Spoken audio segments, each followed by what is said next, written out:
مرید کے میں حکومت نے جس بہیمانہ طریقے سے تحریک لبیک پاکستان کی ریلی سے نمٹا، ہم اس کی شدید ترین الفاظ میں مذمت کرتے ہیں۔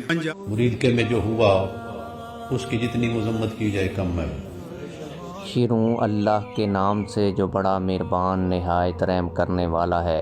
کروڑوں درود و سلام نبی آخر الزمان صلی اللہ علیہ وآلہ وسلم کی ذات اطہر پر، جن کی وجہ سے ہم ہیں اور جن کی وجہ سے یہ کل کائنات ہے۔ تحریک لبیک پاکستان کے اوپر سانحہ مرید کے والدین جو ظلم ہوا، اس کے خلاف علماء اہل سنت نے جو بیانات جاری کیے اور مفتی منیب الرحمان صاحب نے جو بیانات جاری کیے۔ ویڈیو کے شروع میں نے آپ لوگوں کو دو چھوٹی ویڈیوز بھی دکھائیں جس میں تحریک لبیک پاکستان کے موقف کی کھل کر حمایت ہو رہی ہے۔ مفتی منیب الرحمان صاحب کا یہ بیان کافی پرانا ہے۔ اس کے بعد سے لے کر اب تک مفتی منیب الرحمان صاحب نے تحریک لبیک پاکستان کے لیے عملی طور پر کیا کیا ہے؟ تحریک لبیک پاکستان کے حوالے سے اب ان کا بیان آ رہا ہے یا نہیں، یا وہ تحریک لبیک پاکستان کے لیے کیا کچھ کر رہے ہیں؟ کیا مفتی منیب الرحمان صاحب کی کوششوں سے مسجد رحمت للعالمین تحریک لبیک پاکستان کے قائدین منظر عام پر آئیں گے یا ان کو رہائی ملے گی؟ یہ آج کی اس ویڈیو کا ٹاپک ہے اور اس متعلق آپ لوگوں کو فل گائیڈ کرنے کی کوشش کروں گا۔ اور مفتی منیب الرحمان صاحب نے سانحہ مرید کے سے لے کر اب تک جو کچھ تحریک لبیک پاکستان کے لیے کیا ہے آپ لوگوں کو تفصیل کے ساتھ بتاؤں گا۔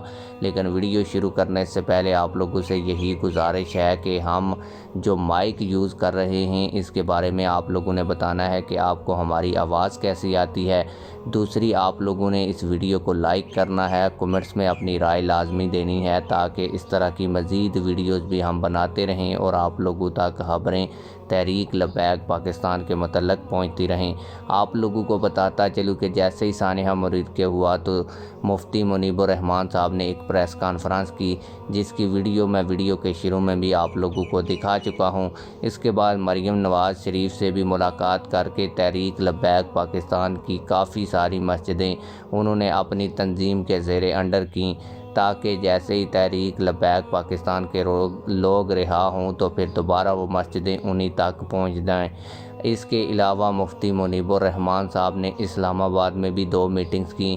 ان میں سے ایک میٹنگ میں انہوں نے وزیر داخلہ محسن نقوی سے بھی ملاقات کی اور محسن نقوی سے جو ملاقات ہوئی اس کے بعد ایک کمیٹی بنائی گئی جس کے متعلق یہ کہا گیا کہ یہ تحریک لبیک پاکستان کو ریلیف فراہم کرے گی۔ تاہم اس کے بعد سے لے کر اب تک کوئی میٹنگ اس کمیٹی کی نہیں ہوئی حکومت کے ساتھ۔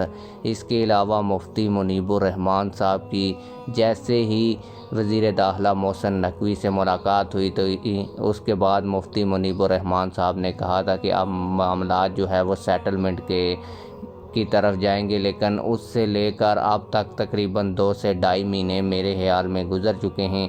نہ اس کے بعد کوئی منظر عام پر آنے والی میٹنگ ہوئی ہے اور نہ ہی مزید تفصیلات اس کمیٹیوں کے حوالے سے سامنے آئی ہیں۔ اور مفتی منیب الرحمان صاحب ہر ہفتے اپنا کالم بھی لکھتے ہیں، لیکن اس کالم میں بھی اس کے بعد نہ ہی اس کمیٹی کا ذکر کیا گیا، نہ ہی تحریک لبیک پاکستان کے متعلق کوئی ان کی بات چیت سامنے آئی۔ اب تک میں ان کے کالمز کو باقاعدہ ریڈ کر رہا ہوں اور کوشش کر رہا ہوں کہ جیسے ہی ان کا تحریک لبیک پاکستان کے لیے کوئی مزید نیا موقف سامنے آئے تو میں لوگوں کے سامنے رکھوں۔ تاہم ابھی تک ان کے کالمز میں اسرائیل ایران کی جنگ کے حوالے سے بھی بات ہوتی رہی، پاکستان میں موجودہ نظام کی بھی وہ بات کرتے رہے، حکومت کے متعلق بات کرتے رہے، پاکستان افغانستان جنگ کے حوالے سے بھی انہوں نے اپنے کالمز میں بات کی۔ اس کے علاوہ موجودہ آرمی چیف جو صلح کروا رہے ہیں ایران امریکہ مذاکرات کی، اس پر بھی بات کی۔ تاہم تحریک لبیک پاکستان کے حوالے سے یہ جو 2 مہینے گزر چکے ہیں انہوں نے کوئی بھی بات نہیں کی۔ جیسے ہی وہ بات کریں گے تو میں آپ لوگوں تک پہنچانے کی ضرور کوشش کروں گا۔ یہ ہو سکتا ہے کہ ان کی کوئی حکمت عملی ہو، میں اس متعلق کچھ نہیں کہہ سکتا۔ آپ لوگ اس حوالے سے کیا کہتے ہیں کہ مفتی منیب الرحمان صاحب 2 مہینے سے تحریک لبیک پاکستان کے متعلق نہ کوئی بیان دے رہے ہیں، نہ ہی کوئی انہوں نے جو کمیٹی بنائی تھی اس حوالے سے ان کا بیان آیا ہے؟ اس میں آخر وہ کیا سوچ رہے ہیں، یہ آپ ہمیں کمنٹس میں ضرور بتائیے گا۔ ملتے ہیں کسی اور ویڈیو میں۔ اللہ حافظ۔